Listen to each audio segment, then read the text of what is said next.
Top 5 changes I wish Wizkids would make, coming right up.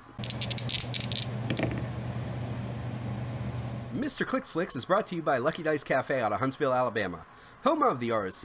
No matter if you're in the United States or around the world, Lucky Dice Cafe has a winning role for our gaming needs.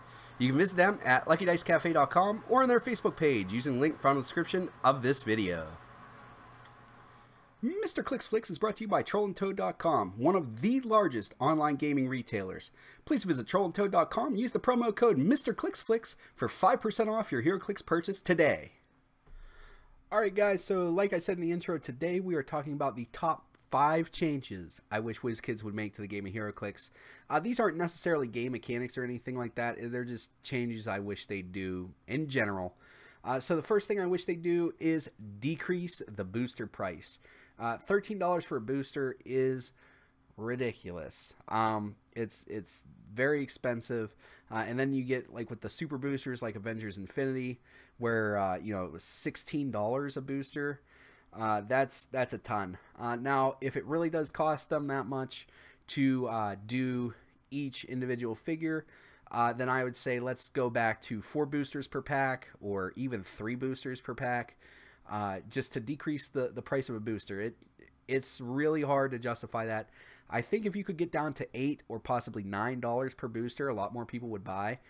For an MSRP, it'd be easier for them to get into the game. When you start talking $10 or more, unless they're real hardcore into it, it's going to be hard to get like a casual person into it.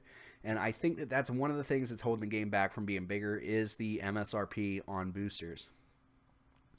The other thing we're going to talk about in this video is advertising and their lack of it. Really what they do is they send out bricks to unbox to a couple select places that sort of do a ho-hum job. I know that the YouTube Heroclix channels, they really do a good job and they really try, but like the bigger places that they send them to, they need to quit doing that because those people act like they're being bothered to do it, and that shouldn't be that way.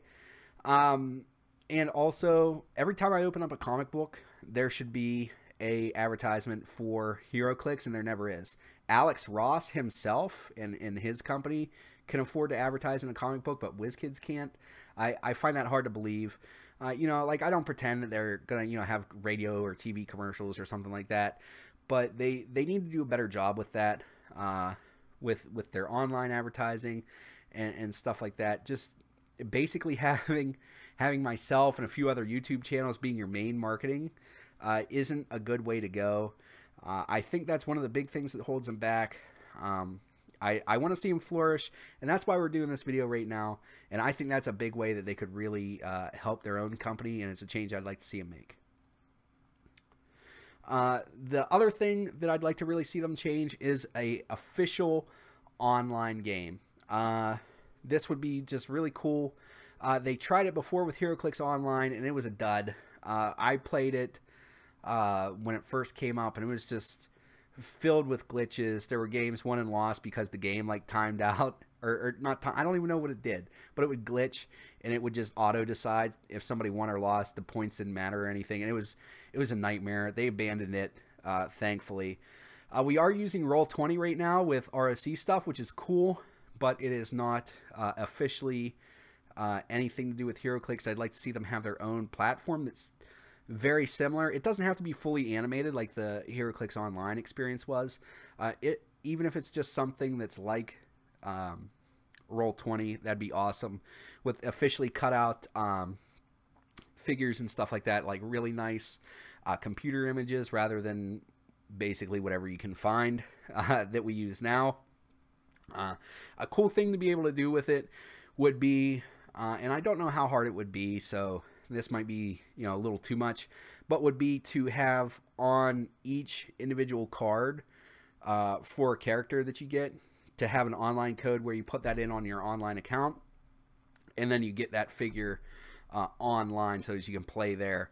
Or like maybe they include a card in your pack and it's every figure that's in that booster. Sort of like what they do with some other card games. and then you can just do that. I don't agree with how they had it before, where it was you basically bought online only boosters. I think this should be an extension of the game to encourage you to buy the physical product, and then it gives you a place to play it if you can't just play it, with another person. If they do want to have online only boosters, they need to be super cheap, like 99 cents for a 5-pack or something like that, if it's only going to be online only content. But that is a big thing that I feel like they're really missing out on, that I think they could expand a lot if they did that.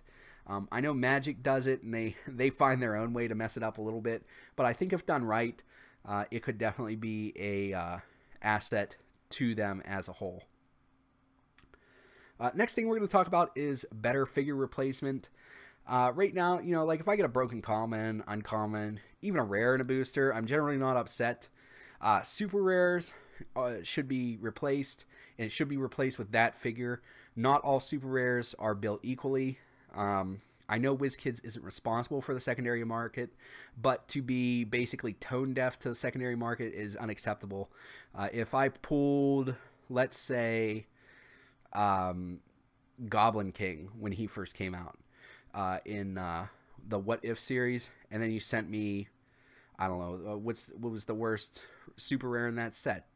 You know what I mean? You can't exchange my $50 or $60 super rare for a $5 super rare and expect to keep me happy. Like, that's not a good thing. And they don't replace chases, and they don't replace primes. The two figures you should replace, they do not replace them, because they want to act like, oh well, it might not have been broken and you're just trying to get an extra one. I don't care. You should send those to people. That is the majority of the cost of the booster brick. You need to make that right if it is broken for somebody.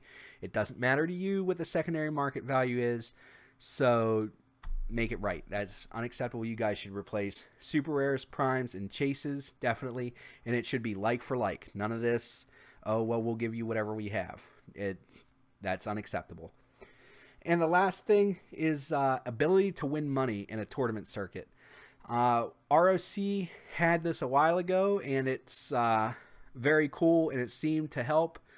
I know Magic's The Gathering's pretty famous for this, although it seems like their business model is kind of waning a little bit. But I think if done right, I don't think you could do Heroclix as necessarily a job, but I think Heroclix, where you could win a couple $1,000s if you win a tournament, would be really cool. And if they happened frequently, like I'm saying, at least once a quarter, probably every other month, would be viable. And it's definitely a change I think that they should make.